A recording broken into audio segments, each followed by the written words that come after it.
الحمد لله وكفى وسلام على عباده الذين اصطفى أما بعد. Prior to the masjid closure, we had in our Tuesday Riyadus-Saliheen hadith circle, hadith halaqa, we had begun Kitabu Iyadat al-Marid. We had begun the book on visiting the sick and the various chapters which are connected to this. Amongst them, we only had done a few.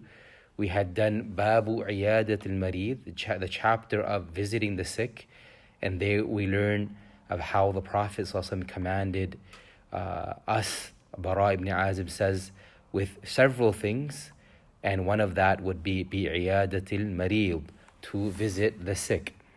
And also the right of a Muslim over another Muslim are 5, and one of them would be وَعِيَادَةُ الْمَرِيضِ, the visiting of the sick. We also looked at that time, بَابُ مَا يُدْعَى بِهِ لِلْمَرِيضِ, the supplication that a person could make for the sick. And there are several du'as from the Prophet ﷺ. Perhaps the most easiest one to memorize is the dua where the Prophet ﷺ had visited Sa'ad ibn Abi Waqqas radiallahu anhu, where he said that Rasulullah ﷺ had visited me, and he made dua, Allahumma shfi' Sa'adan, Allahumma shfi' Sa'adan, Allahumma shfi' Sa'adan. Oh Allah, give shifa to Sa'ad. 3 times the Prophet ﷺ had made this dua, as narrated by Imam Muslim in his Sahih. So a person as well, let's say for example, they're going to visit a person and his name happened to be Khalid. So easily a person could implement the sunnah of the Prophet ﷺ with the dua. Like we had said, there are several duas, but a very simple and easy one is Allahumma shfi', and you mention the person's name. So Allahumma shfi' Khalid, Allahumma shfi' Khadija, for example.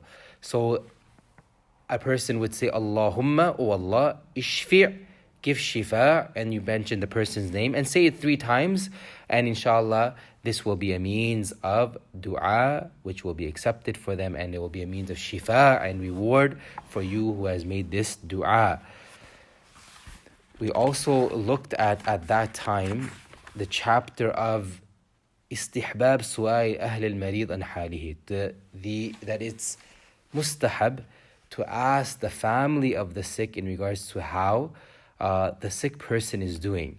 Just as Ali ibn Abi Talib radiallahu anhu, when he had visited the Prophet ﷺ in that sickness which he ﷺ had eventually passed away in, the people asked Ali radiallahu anhu, Ya Abul Hasan, kayfa asbaha Rasulullah ﷺ, how is the Prophet ﷺ this morning? And he said, Asbaha bihamdillah bari'an. Ali radiallahu anhu had hope in Allah subhanahu wa ta'ala. He said, and he praised Allah that the Prophet ﷺ has come in the morning and having good hope in a way which he will be cured, inshallah ta'ala. And this brings us to now, inshallah, the chapter, or before we come, actually, there's I think another, just really quickly, just to summarize or give a point or two, that we also looked at Babu ma yaquluhu man ayisa min hayati, the person who has lost hope of his life. In other words, he understands that he is now on the brink of death.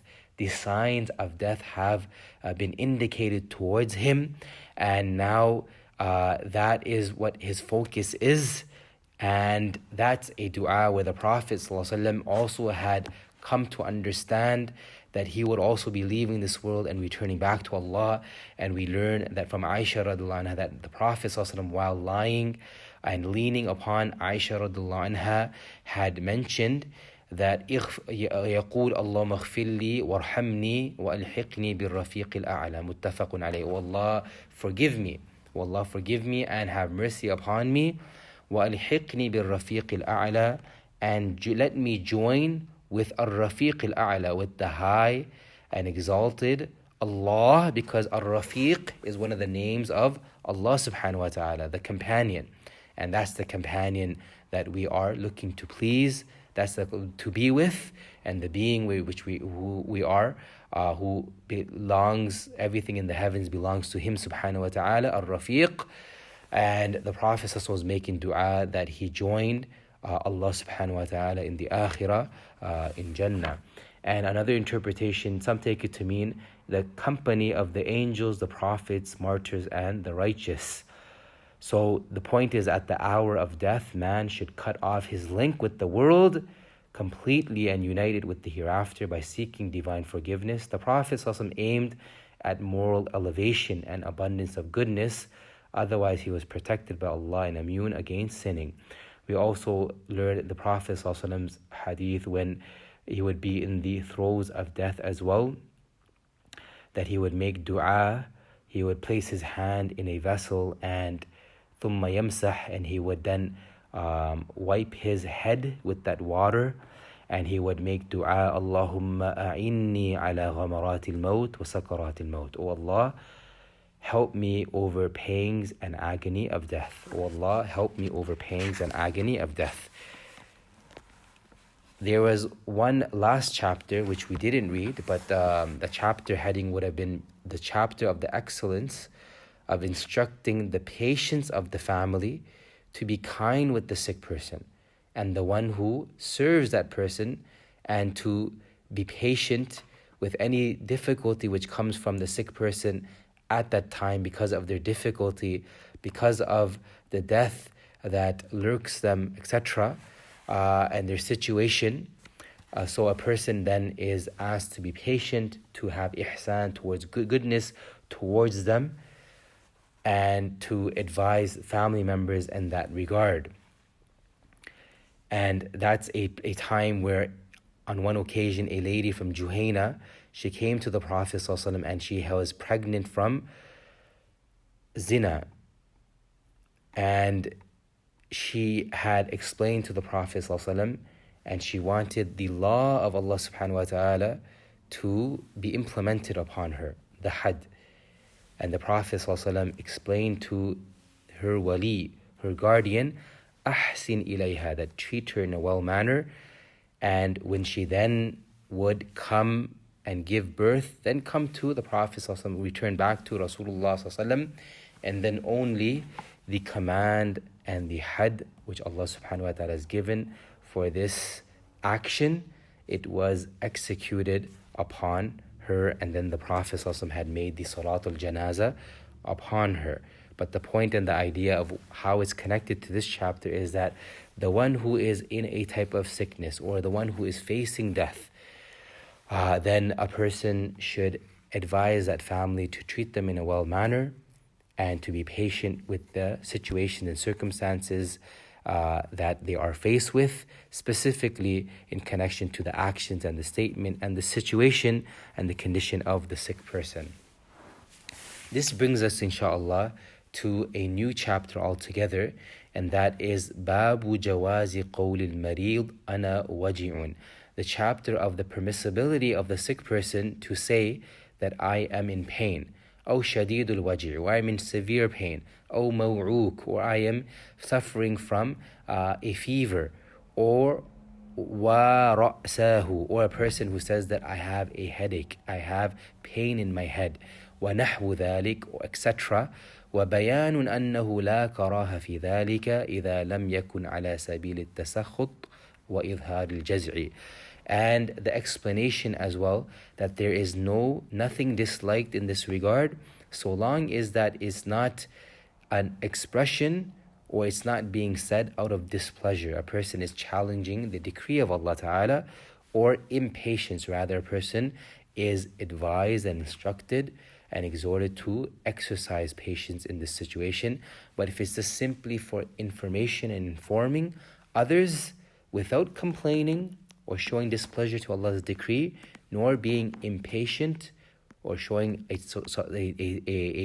sense of frustration, then inshallah this is from the permissibility, and there are hadith to support this chapter. Let's look at the first one. Is Ibn Mas'ud radiallahu anhu. He reports that he entered and he visited the Prophet ﷺ وَهُوَ يُوعَكُ فَمَسِسْتُهُ, and the Prophet ﷺ was suffering was very ill and sick, and he was suffering from fever, and I placed my hand upon him, and I said, إِنَّكَ لَتُوعَكُ وَعْكًا شَدِيدًا. Indeed, O Prophet of Allah, you are in extreme pain. You are experiencing extreme pain and high fever.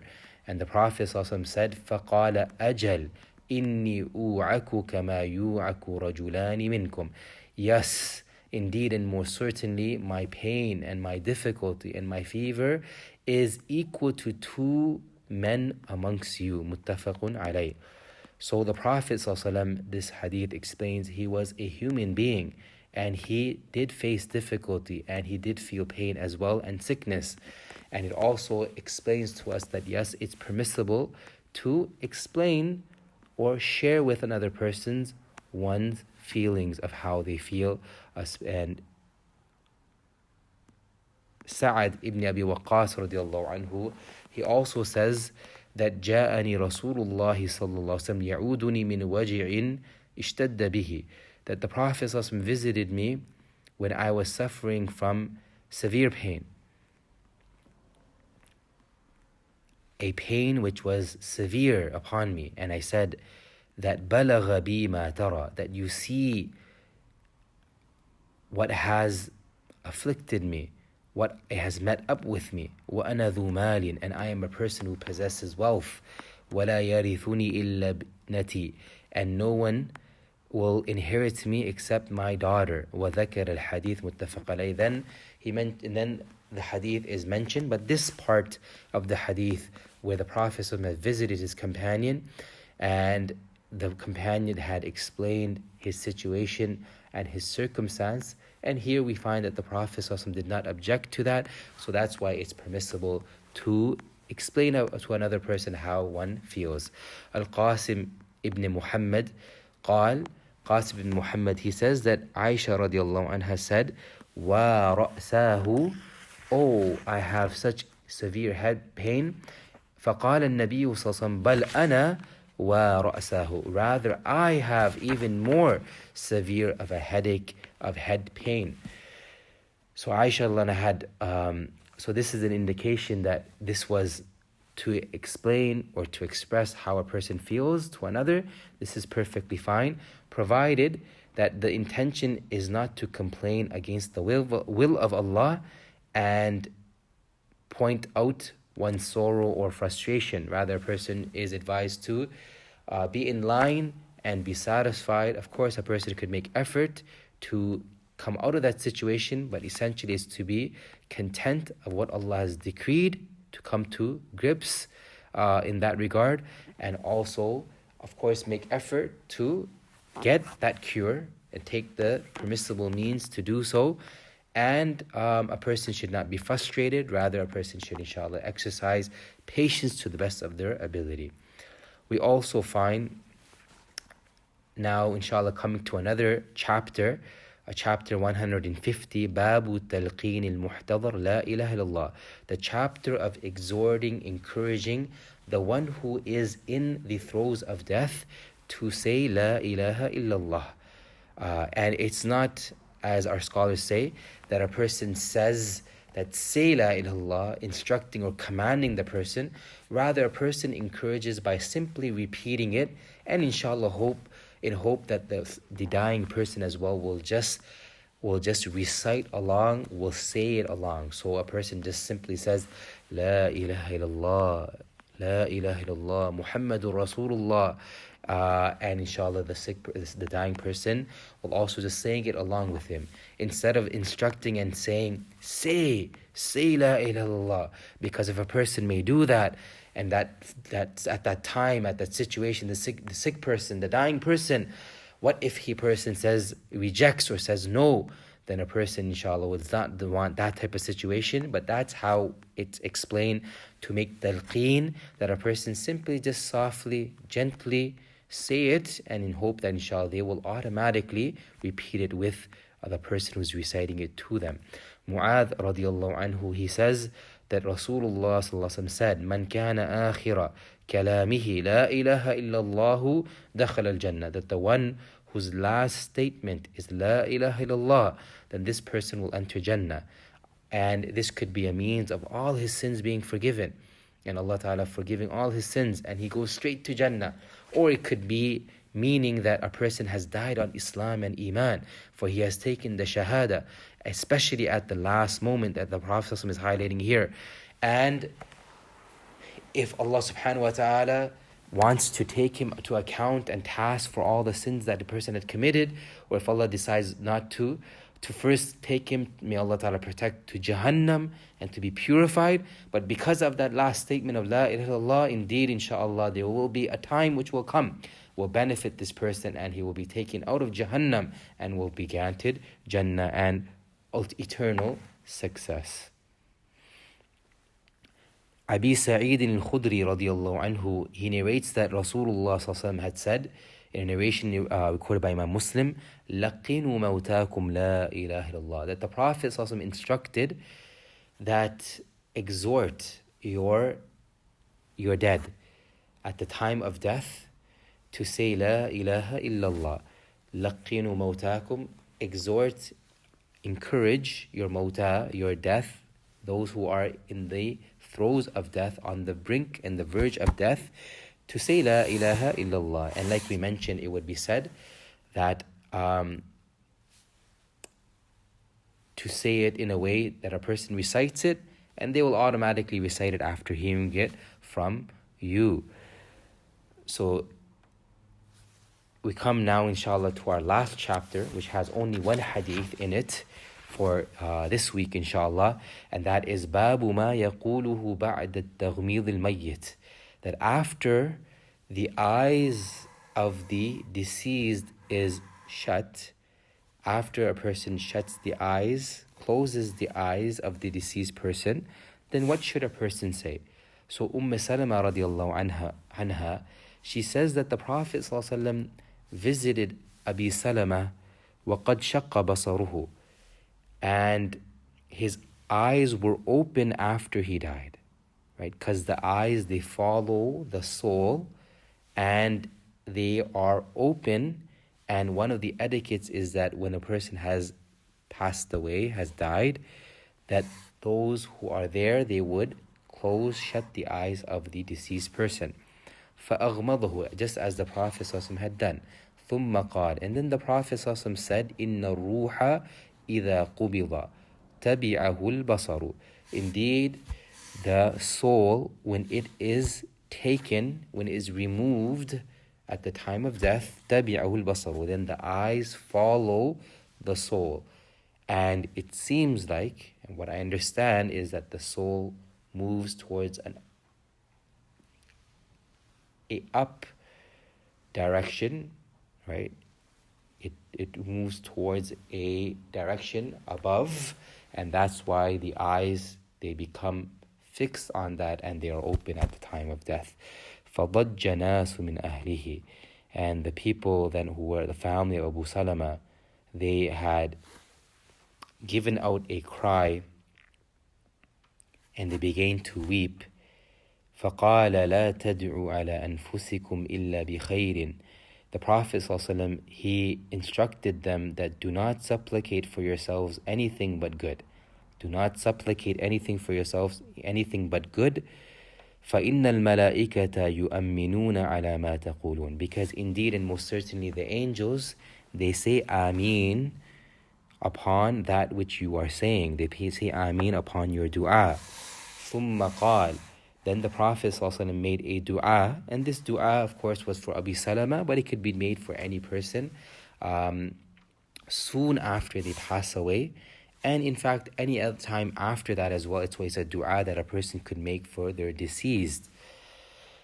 And we also learn from this hadith as well that to have a pious person or the righteous around the deceased person's family, or the deceased person, the family should arrange for the pious person, the righteous person, to come, to be there, and to make dua, inshallah, for this will benefit the mayyit, just as the Prophet ﷺ on this occasion was there at the time of the death of Abi Salama, or just right after that.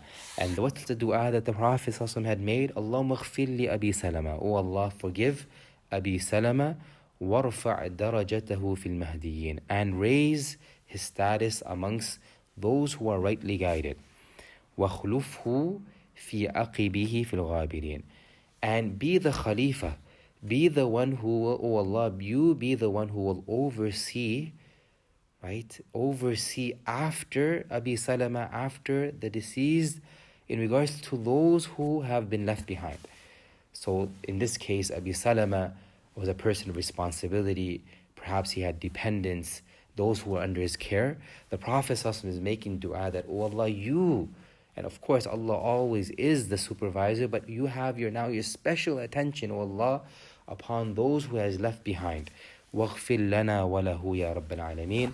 Oh Allah, forgive us and forgive him, O Lord of the universe. وَافْسَحْ لَهُ فِي قَبْرِهِ. Make his grave expanded. Expand his grave, make it very spacious. وَنَوِّرْ لَهُ فِيهِ.